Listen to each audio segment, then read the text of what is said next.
Today I'm going to show you guys how to make a very simple pretzel bread type roll. I've run out of bread and I happen to have all the ingredients to make my own, so I'm like, why not? So I found a recipe online. This is from Alton Brown. This is a recipe that I found on the Food Network. It's for homemade soft pretzels. And it's a very simple recipe to follow.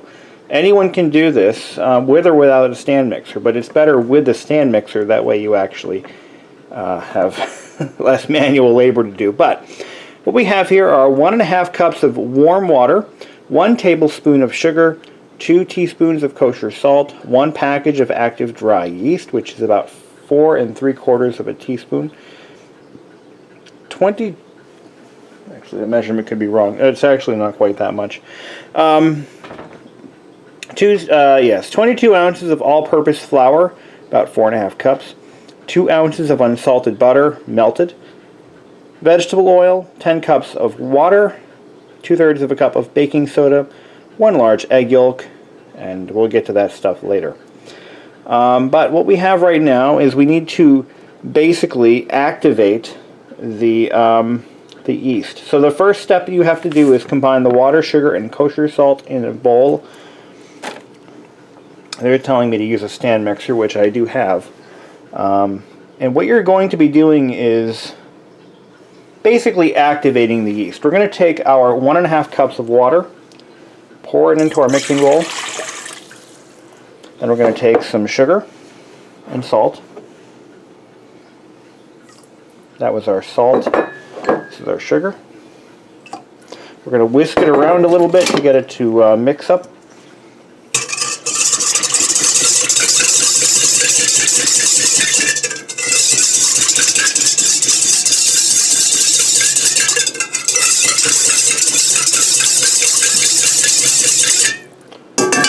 And then what we're going to do is sprinkle the yeast on top. Now what's going to happen is we're basically going to be activating the yeast, which wakes it up.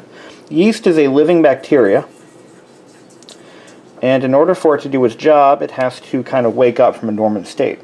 You're going to let it sit like this until it starts to develop a foam-like substance on the surface of the water. And that'll take about 5 minutes or so.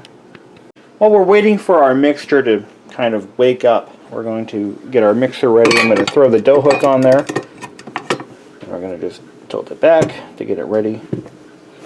And plug it in. Okay. It's important not to mix this up. You don't want this mixed. You want to let it do its thing. If you have dry spots, that's okay. It will eventually all, activate. And when that's ready, we'll start mixing in our flour. Now, one of the things that I do with this recipe is I substitute the white flour for whole grain flour because it's healthier than eating standard bleached flour. It does add a little bit of an earthy whole grain taste. If you're making pretzels for snacks, this may not be the way to go. You might want to just use standard white flour, but because I'm making whole grain rolls, I'm using whole grain flour. I did test this recipe on some family members who mostly hated it because I was making snacking pretzels. Just here, have a snack, have a pretzel or whatever, and they didn't like it because it just had too much of that grainy taste. But again, if you can go either way with it. So we're starting to get a bit of a foamy layer here. This means that the yeast is starting to really activate. And really, there's really not much in this bread. It's a very, very simple recipe. All right. So we're going to be needing, we're going to be adding our flour and butter. And then we're going to pop it in the mixer. This is 4½ cups of unbleached whole grain flour, King Arthur brand, if you guys want to know. And this is our pre-melted. Now this is the other thing is the butter has to be salt-free for the recipe to meet its original nutrition facts. So this is a salt-free locally produced butter. I believe it's actually made in Maine. And that's it. Now we're going to pop it in the mixer. We've got all of our dry and wet ingredients put together. We'll lock the bowl in place. Put our splash guard on. Lower the mixer first, then we're going to put our splash guard on. Lock it in place. If you don't have a stand mixer, good luck to you. Kneading bread by hand is certainly doable. That's how they used to do it, but I prefer to use the stand mixer. Eventually it's going to form a ball of dough.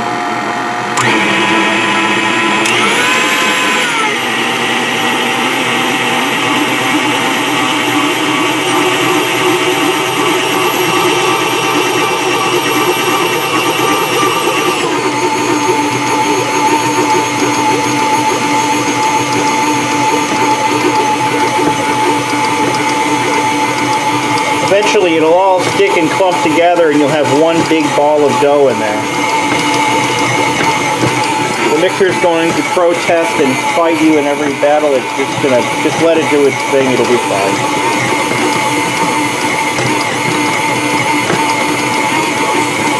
And we can slow it down as it starts to really probably slow it down a little bit to encourage more clumping.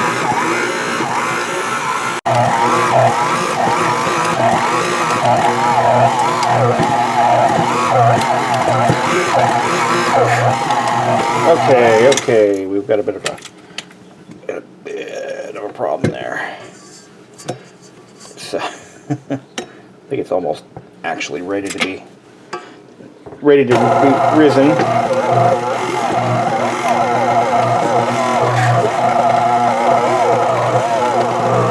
Okay. Our bread ball is ready to go. What do you think? Okay, at this point we need to let this rise on its own. It could take as much as an hour or so, and 50 to 55 minutes. What you're supposed to do is actually remove the bread ball from the mixing bowl, and I'm going to put it into a separate mixing bowl. And then what we're going to do is cover it. Actually, we need to put vegetable oil in here, and I've got some. Actually, I'm going to use a spray-on canola oil. Actually, I've got some olive oil I can use too. Not that it really matters, but we're going to use an olive oil spray. And pop the transfer it over to this mixing bowl, and we're going to put a cover on it. Now the cooking oil spray is to prevent it from sticking to the bowl, which would be very, very bad because it gets very sticky and it becomes very soft. So we're going to just throw this lid on there loosely. If it expands too much, then we'll deal with that. But from this point forward, we're just going to let it sit for about an hour. It is now 8:45, so at 9:45 we're going to pull it out of here. We're going to make our bread balls, and those will become our rolls. In the meantime, we're going to wash up, clean up all of our utensils, and move on to the next step. Once our dough has fully risen, we're going to prepare 10 cups of boiling water with 3/4 of a cup of baking soda. Set it to a boil. Get our baking soda pre-measured. And voila. We're going to preheat our oven to 450 degrees, and I'm going to be baking my rolls on a pizza stone that is pre-seasoned, and there it is. Figure give it that, that rustic oven bricked baked kind of thing going on. Alright, in the meantime, we've got to break up our dough balls, or break up our dough ball into 8 dough balls. Okay, that's 1, 2, 3, 4, 5, 8. Perfect. We're making rolls, of course, so that's why I'm only doing 6. I only need enough to last 5 days.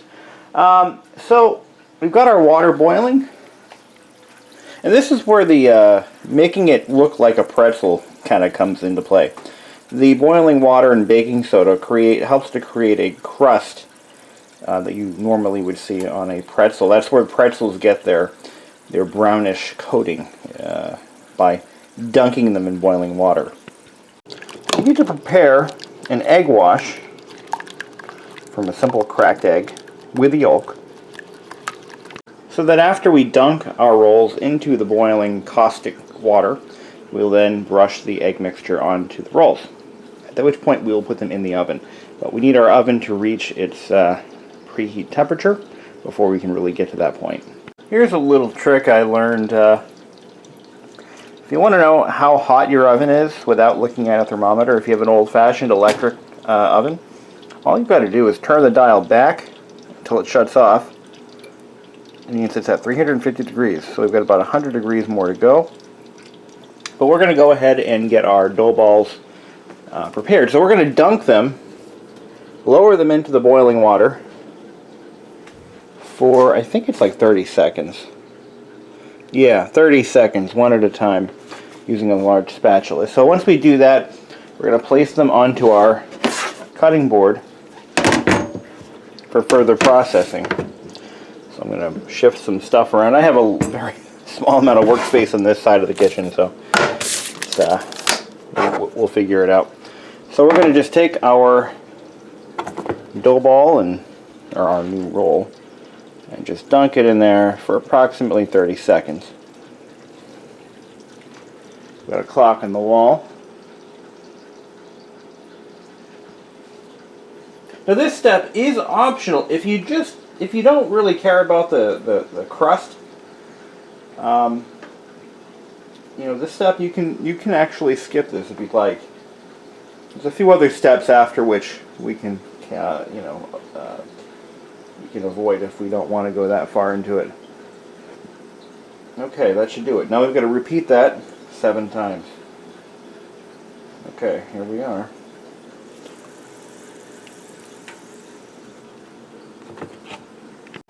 Okay, we're at a point where we just need to give a nice egg wash over the top. And if you're making pretzels, you probably want to do both sides. This is to give it a nice shiny finish. Actually, no, I think on pretzels you do the top only. Think of it. So we're just going to get the top of each roll.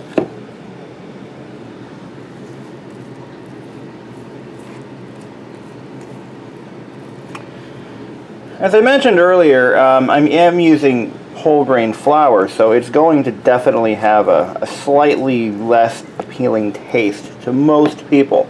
I prefer to eat whole grain when possible, but I think maybe when I'm thinking of making more of these, making actual pretzels again in the summer and the springtime, so I think what I'll do at that point is I'll use the normal white flour, which has less of its own taste. And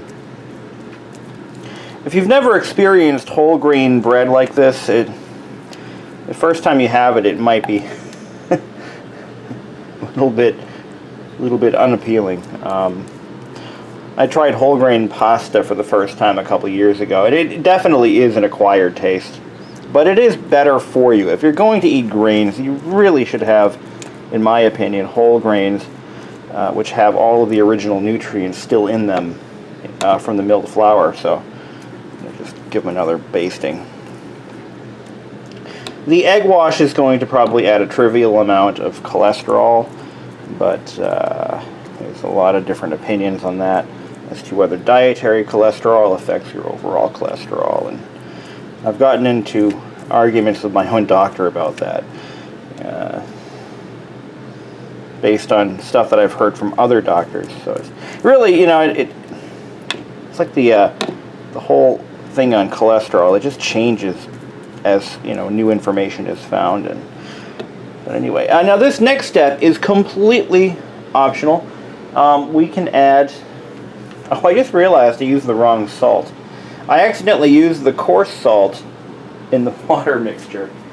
rather than the kosher salt, which I was supposed to use. Oops, I think I screwed that up. Well, anyway, we're going to just sprinkle these with a little bit of coarse salt. This completes the pretzel theme, and I'm just going to put the camera down and do that real quick. Put a little bit of it in my hand, and just sprinkle a little bit on each roll. And this is what, you know, this again is completely optional based on your nutritional tastes and your overall, you know, what kind of saltiness you want in your food, but it wouldn't be a pretzel roll without a nice helping of coarse ground salt. So that's just you know, a little dusting there. You can add more if you'd like, or none at all. Our oven is completely preheated, so we're going to now pop these in the oven. I'm going to transfer them to my pizza stone, and we're going to set the timer for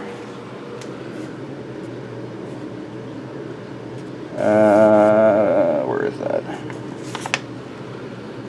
Water. 12 to 14 minutes.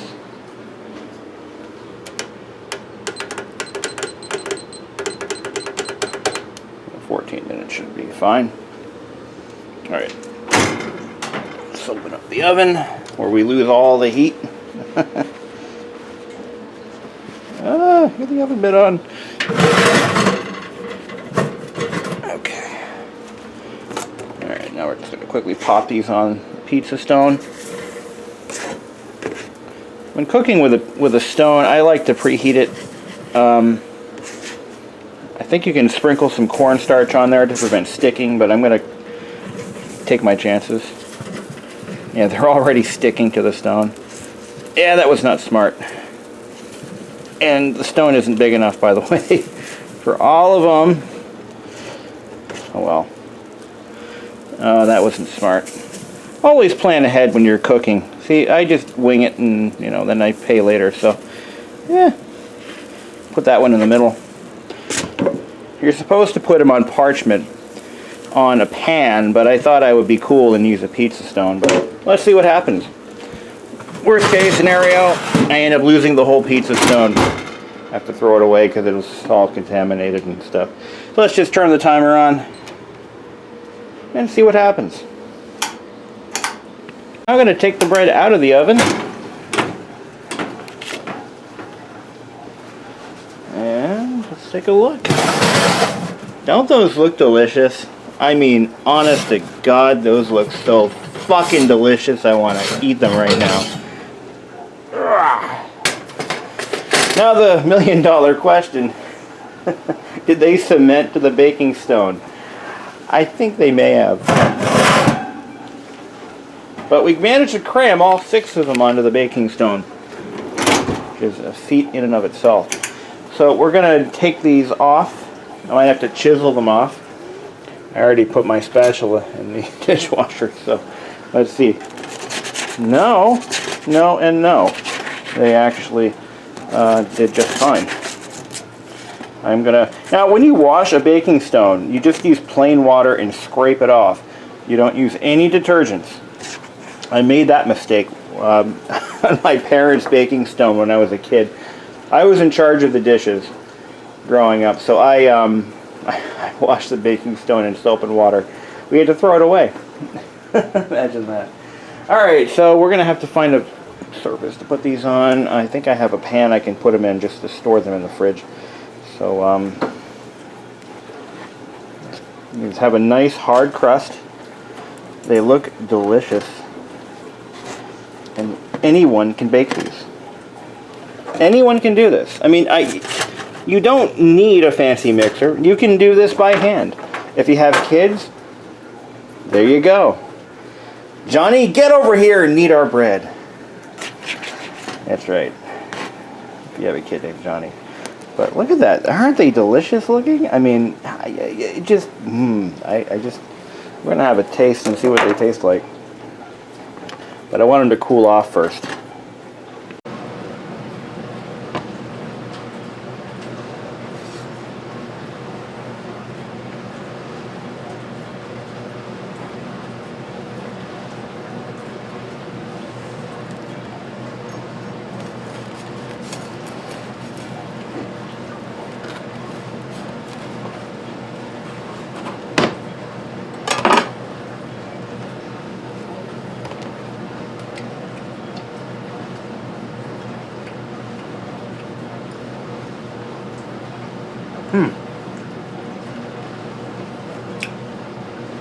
Yeah, that's pretty goddamn good.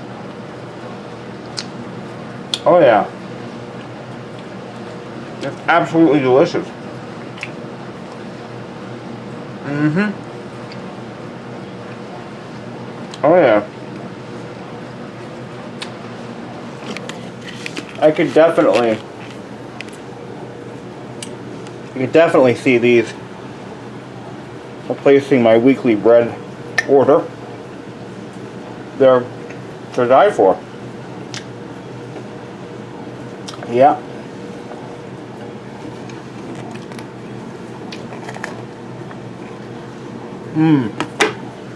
Oh yeah.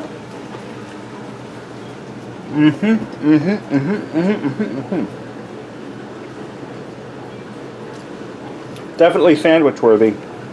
Definitely sandwich worthy. Well, thanks for watching. And now you too can make your own goddamn bread. Thanks for watching.